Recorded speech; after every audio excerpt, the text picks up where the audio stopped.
Another big contest coming up, and obviously the more you win, the bigger every game gets, and I think there's a lot of familiarity with Wyoming in that we just played them, 3 weeks ago or so, roughly, and so obviously we played very, very well at their place, defended extremely well, very low-scoring game the first 12 minutes or so. I think it was 11-10 with about 7 minutes to go in the first half, but I thought we defended in a very, very good fashion. We're really good on the glass, and then that second half we kind of got cooking on offense. So, but another tough test. Wyoming's playing their best of the year.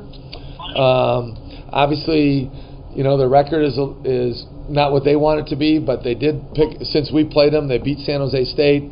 They were ahead for, I would say, about 37 or 38 minutes against Boise, and they were ahead about 38 and a half minutes against Colorado State. So they're definitely playing a lot better basketball. The Maldonado kid is a very, very, Hunter Maldonado is listed at 6'7", 200 pounds, and he's averaging almost 17 a game, gets to the foul line 5 times a game, averages almost 5 assists a game. He kind of does everything and anything for them. And Jake Hendricks, a local from Skyview High School, is an excellent shooter. Quane Marble is a guy they've really inserted in the lineup, started the second half against us, and since then they put him in the starting lineup, and he's another big guard at 6'6", 195. He's a freshman, and he's a handful as well. So they have a lot of different pieces that can do some things. They're playing their best basketball of the year, and we got to show up and compete like we've been competing, on a regular basis here in the last month or so. Do these games make you a little more nervous as a coach when you're dealing with 18, 19, 20-year-old kids, and they know they've played teams tough, but they've struggled. I mean, they've had their struggles, and you're big favorites in this game. All that kind of stuff. Does it make you a little nervous? Because they have played people really close. They have. Coach Edwards' teams are always grind you out defensively. They're always very, very tough-minded. They just make you earn everything, and so they're tough and they're physical. But our guys, I feel like our guys are in a really good spot mentally and physically. It's the best we've been physically, except for some of that sickness, going into the Fresno game. But I feel like Fonz is healthy now again, and Abel Porter looks good. So hopefully we're through that stretch. But our guys have a good look to them and a good vibe to them. I think coaches are always paranoid for every game, and we want to be our best every game. And we always tell our guys, mind right, game right. And so make sure we're locked in mentally to play and do everything you can to be the best we can be. And a great indicator for us is usually practice, and I thought we had 2 good days of practice going into the game. You guys control your own destiny, really. Look at the standings where you're at. Yeah. And those two other teams have to play San Diego State still. Everything we want is still in front of us. Obviously everybody is such a logjam from 2 to 7, quite frankly, still. And what I read, New Mexico can still finish 10th, and they can still finish 2nd, which is it's incredible. So I would imagine that's very similar to a lot of teams, but at the end of the day, we have a lot of tiebreakers that go in our favor, and for 2nd, and we're also playing for something else, besides just, getting 2nd in the league. So there's a lot out there. Everything that we want is still out there, and so now we just got to go perform and be the best that we can be. And I know that's very boring and cliche-ish, but those are the facts. What about Hunter Thompson? He hasn't played 3 games. Do you know? He has, my understanding, and I don't know this for my understanding is he has mono, and so I know he hasn't played. I don't think he's played since our game, and from what we've heard, we don't anticipate him playing. So that really gives. He's the only big guy they really had, height-wise. Height-wise. He's a strong guy. I think he's listed at 6'10", 6'11", and he's like 250. But so they play a little bit different. Taylor, number 11, is a guy that's really athletic. Obviously, he's only listed at 6'6", 195. He really moves his feet well. He's an excellent screen roll defender. And then they bring in Brandon Porter, who is a totally, actually kind of semi-plays like Hunter. And the other night against Colorado State, he made 3 threes. So he can kind of stretch you out, and you just basically start playing small ball, and that brings a whole different dynamic to the table. Coach, the last game against Fresno State was the first time in 3 games he had double digits in turnovers. What do you do to try to fix that issue? What have you seen about the turnovers that became a problem? What is it? Play guys that don't turn it over.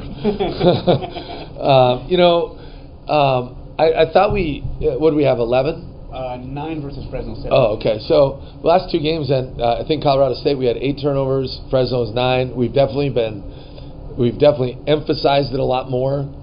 We've always emphasized turnovers, eliminate losing to win. But for whatever reason, for a stretch there, we were turning it over, and I felt like catastrophic ones. And then I felt like our turnovers got less and less, but they were still the catastrophic ones, right, where they lead to direct points. And so we've definitely done more things in practice to try to shore that up. But then also, quite frankly, just, guys got to earn, you always got to earn your playing time. But that's had been a little bit of an Achilles heel for us. So at some point, guys got to figure it out. And if they can't, you just got to start limiting their minutes. And we've had certain guys that have really picked up their play and done a good job. And so I think it's a combination of you are what you emphasize, but also starting to play guys that just don't turn it over at as high of a rate. Alex, did you have one? Yeah. Hey, Alex, how you doing? Coach. I was wondering. Obviously, Sam won the Mountain West Conference Player of the Week this week. First time since December that's happened for him.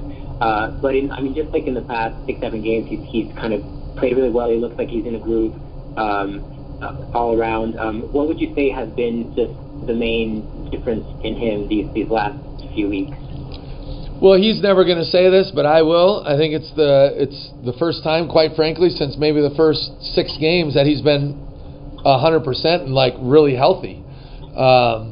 He's had a myriad of injuries throughout this season, and our non-conference season was grueling, to say the least, in terms of, especially after those first 5 games with all of our travel and the competition that we played. And so after that first bye week, he had a chance to really just not get away, but we didn't practice him for 4 or 5 straight days. So it was almost just like a second Christmas break for him. And I think he's really responded since that point in time.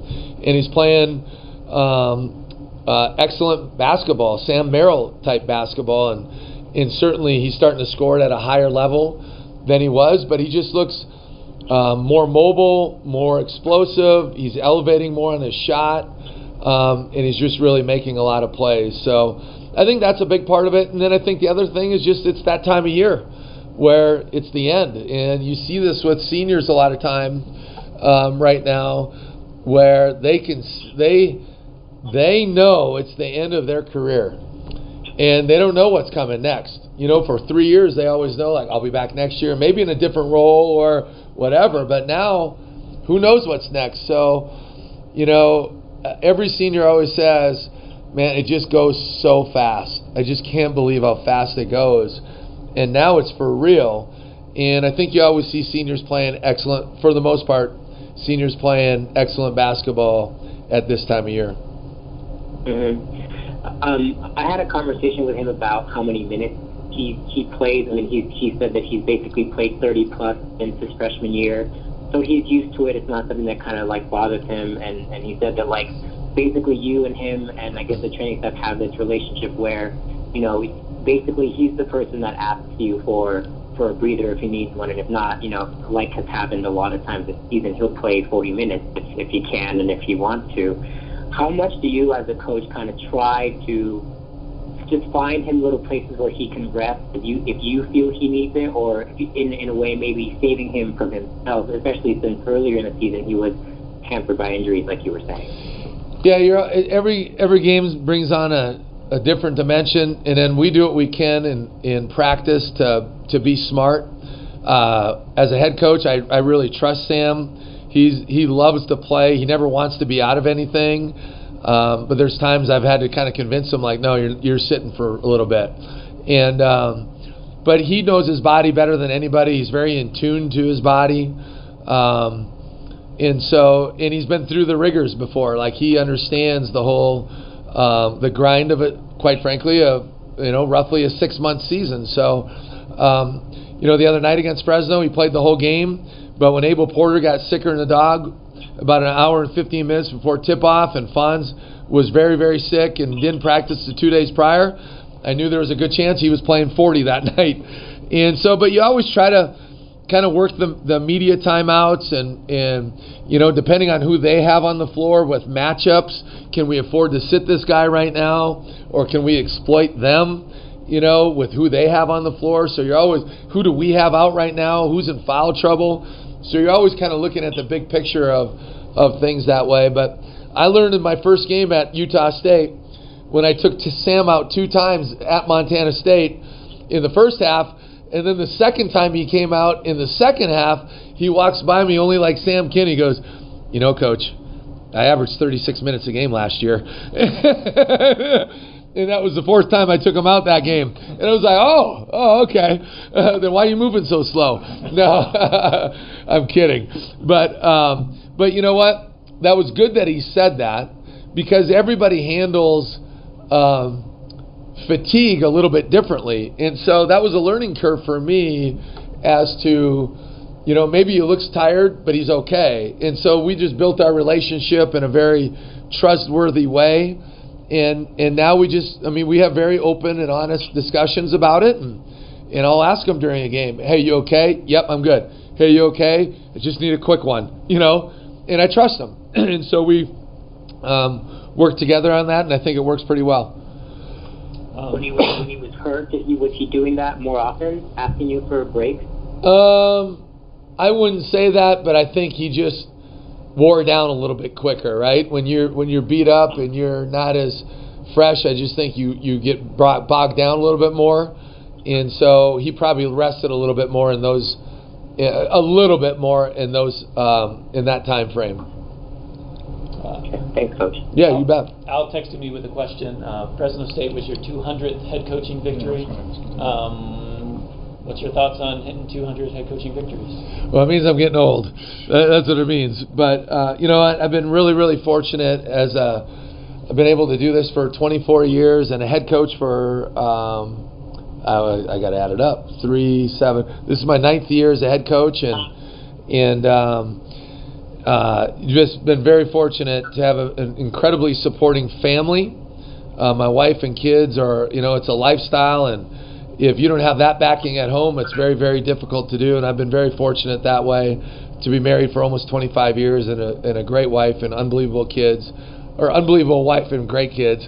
And then obviously I've had a fantastic staff at all 3 stops, Mayville State, South Dakota, and Utah State.